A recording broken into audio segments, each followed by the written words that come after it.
एक दिलचस्प परिदृश्य पर गौर किया जाए। साल है 1857। उत्तर भारत का एक छोटा सा शहर और सैकड़ों की तादाद में ना एक गुस्साई हुई भीड़ ब्रिटिश हुकूमत की एक स्थानीय अदालत का दरवाजा तोड़कर सीधे अंदर घुस जाती है। बिल्कुल। और दिलचस्प बात यह है कि अदालत के भीतर सोने चांदी की मोहरें रखी हैं। हाँ, कुछ कीमती सामान भी है। लेकिन वो भीड़ उस खजाने को छूती तक नहीं है। उनका निशाना कुछ और ही है। वो सीधे उस कमरे की तरफ बढ़ते हैं जहाँ सारे अदालती दस्तावेज और बही हाथे रखे हैं। सही कहा। और वे उन सभी कागजातों को बाहर निकालते हैं और उनकी ना एक बहुत बड़ी होली जलाते हैं। मतलब ये कोई आम लूटपाट तो थी नहीं।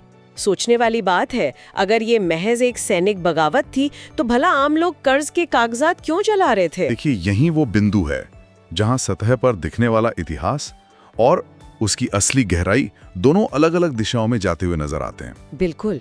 जब हम उन दस्तावेजों की राख को कुरेदते हैं ना, तो समझ आता है कि अदालत को जलाना केवल कुछ गुंडों का काम नहीं था। मतलब ये एक बहुत ही सोची समझी रणनीति का हिस्सा था। और आज की इस विस्तृत चर्चा का, या कहें हमारे इस डीप डाइव का विषय यही है। आज हमारे पास जो स्रोत मौजूद है ना, हाँ, जिनमें ऐतिहासिक और रणनीतिक विश्लेषण हैं। बिल्कुल। और परीक्षा के दृष्टिकोण से तैयार किए गए कुछ बेहद सटीक नोट्स शामिल हैं। तो आज का जो हमारा मिशन है वो यही समझना है कि भारतीय इतिहास की ये युगांतरकारी घटना आखिर केवल सैनिकों के असंतोष तक सीमित क्यों नहीं थी। सही बात है। ये एक ऐसा जनाक्रोश था जिसने रातों रात, मतलब सच में रातों रात, ईस्ट इंडिया कंपनी के अजेय होने का भ्रम चकनाचूर कर दिया। और सत्ता सीधे ब्रिटिश क्राउन को सौंपने पर मजबूर कर दिया।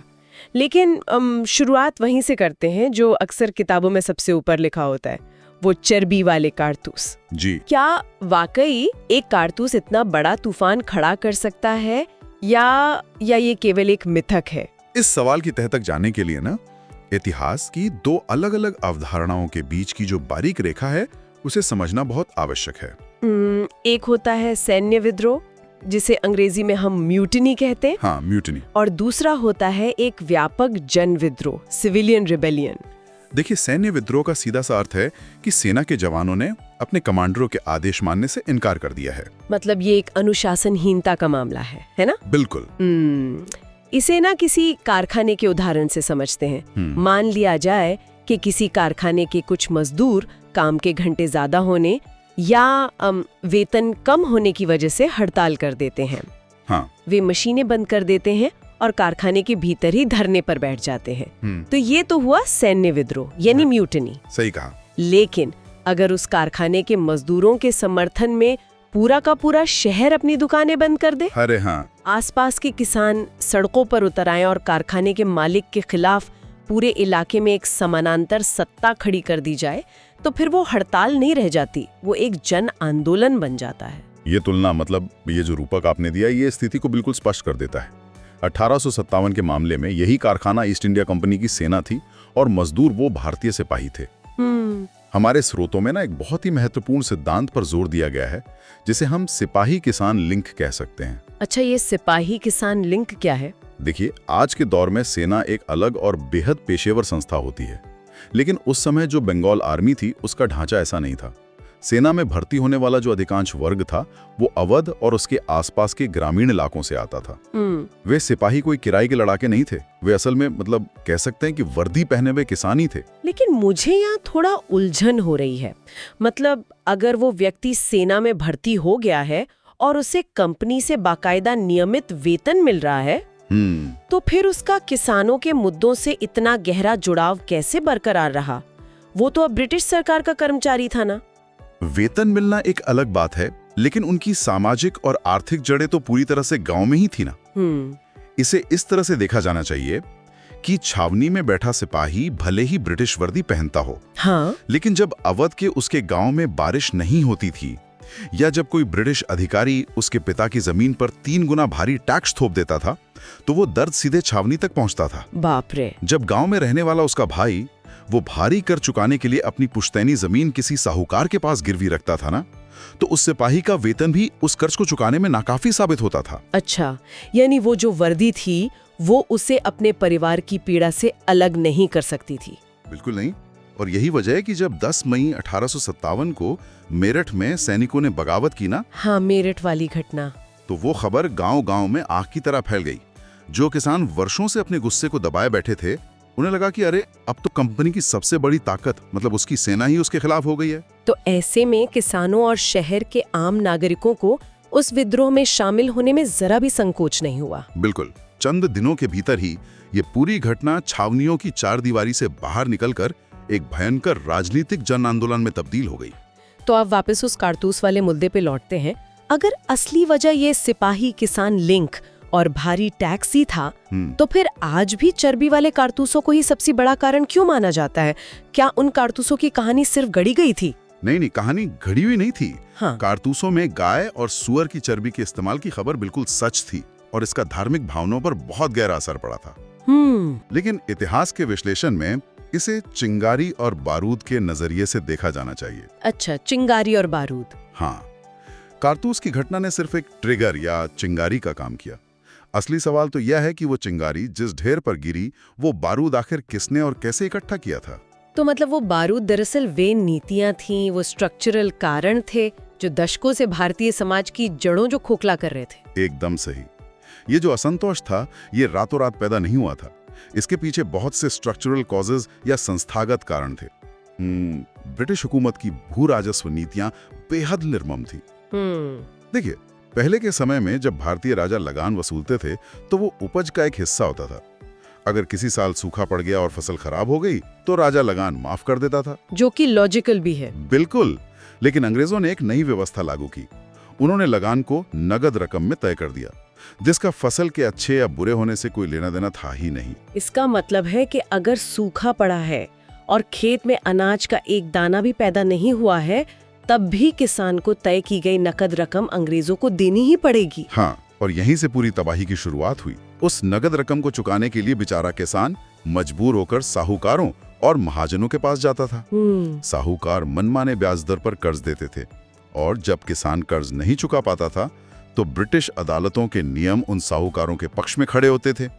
अदालतों की मदद से किसानों की जमीनें नीलाम कर दी जाती थी। ये तो सीधा सीधा शोषण था। बिल्कुल। इसके साथ ही धार्मिक और सामाजिक मोर्चे पर भी एक गहरा डर बैठ गया था। ईसाई मिशनरियों का बढ़ता प्रभाव और नए कानूनों के जरिए पैतृक संपत्ति के नियमों में जो बदलाव हुए, उसने आम जनता के मन में ये खौफ पैदा कर दिया था कि अंग्रेज उनका धर्म भ्रष्ट करना चाहते हैं। तो स्थिति कुल मिलाकर ये थी कि किसान अपनी जमीन से बेदखल हो रहा था, उसका धर्म उसे खतरे में लग रहा था। हाँ। और उसका बेटा जो सेना में था, वो समुद्र पार जाकर लड़ने और अपनी जाति खोने के डर से जूझ रहा था। मतलब बारूद पूरी तरह से तैयार था, कारतूसों ने सिर्फ विस्फोट का समय तय किया। बिल्कुल सटीक विश्लेषण है ये। लेकिन जब मैंने स्रोतों में विद्रोह के फैलने का तरीका पढ़ा ना, तो मैं सचमुच हैरान रह गई। मतलब ये कोई रैंडम या अचानक भड़की हुई हिंसा नहीं थी। हाँ। इस विद्रोह का एक स्पष्ट और निश्चित पैटर्न था। ये इस महासंग्राम का सबसे दिलचस्प पहलू है। जब हम उस दौर की घटनाओं को डिकोड करते हैं तो हर शहर और हर कैंटोनमेंट या छावनी में विद्रोह का लगभग एक जैसा ही क्रम उभर कर सामने आता है। अच्छा। हाँ, ये मुख्य रूप से 3 चरणों में आगे बढ़ता था। इसका पहला चरण था संकेत, यानी द सिग्नल।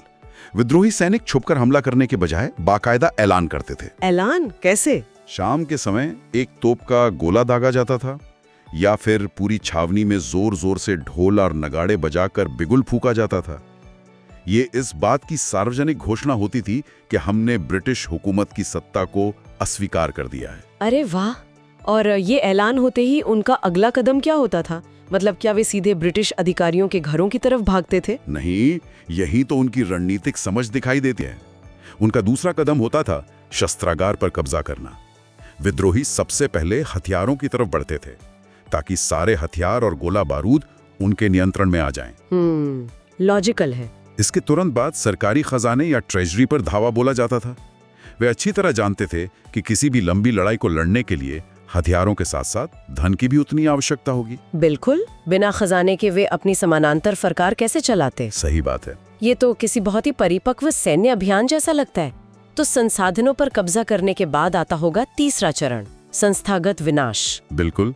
एक बार जब हथियार और खजाना हाथ में आ जाता तब वो ब्रिटिश सत्ता के प्रतीकों को निशाना बनाते थे। सरकारी इमारतों, जेलों, डाकघरों और अदालतों को योजनाबद्ध तरीके से जलाया जाता था। जेलों को तोड़कर कैदियों को आजाद किया जाता था। ये भी अजीब है ना कि उस समय टेलीग्राफ और डाक व्यवस्था पर तो अंग्रेजों का पूरा नियंत्रण था। हाँ। फिर भी विद्रोही इतनी तेजी से एक जगह से दूसरी जगह संचार कैसे कर रहे थे? देखिए, विद्रोहियों ने अपने स्तर पर एक बेहतरीन गुप्त सूचना तंत्र या कम्युनिकेशन नेटवर्क तैयार कर लिया था। जो काम अंग्रेजों के लिए टेलीग्राफ कर रहा था, वही काम विद्रोहियों के लिए गांव-गांव घूमने वाले फकीर, सन्यासी और मदारी कर रहे थे। एक गांव का चौकीदार रात के अंधेरे में दूसरे गांव तक मौखिक संदेश, रोटियां और कमल के फूल लेकर जाता था।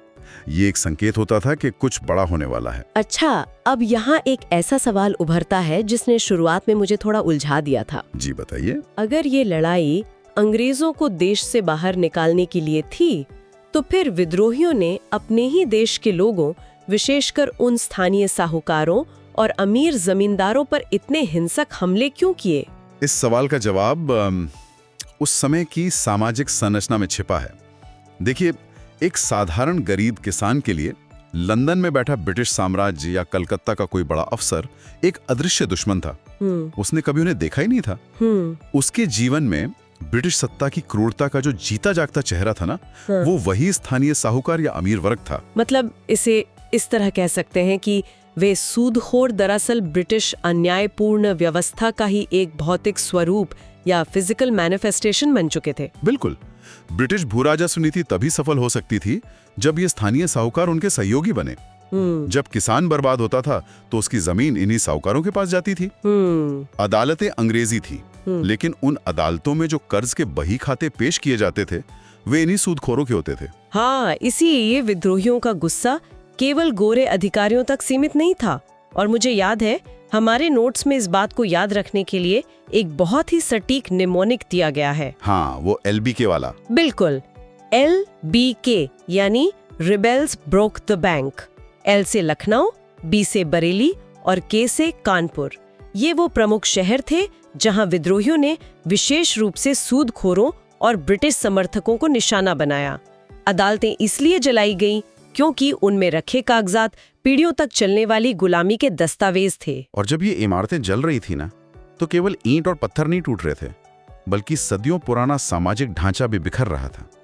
1857 की सबसे महत्वपूर्ण बात ही यही थी कि रातों रात समाज का पदानुक्रम, यानी जो हायरार्की थी, वो पूरी तरह से उलट गई। सच में ये दृश्य तो किसी फिल्म जैसा लगता है। जो ब्रिटिश अधिकारी कल तक आदेश देते थे, अपने आलीशान बंगलों में बैठकर पूरे इलाके पर हुक्म चलाते थे, वे अब अपनी जान बचाने के लिए छिपने को मजबूर थे। और लखनऊ और कानपुर के उन आलीशान महलों में अब कौन फैसले सुना रहा था? वही आम सिपाही और गरीब किसान। बिल्कुल, यही वो बिंदु है जिसे सत्ता की संस्थागत अवहेलना या डिफायंस ऑफ अथॉरिटी कहा जाता है।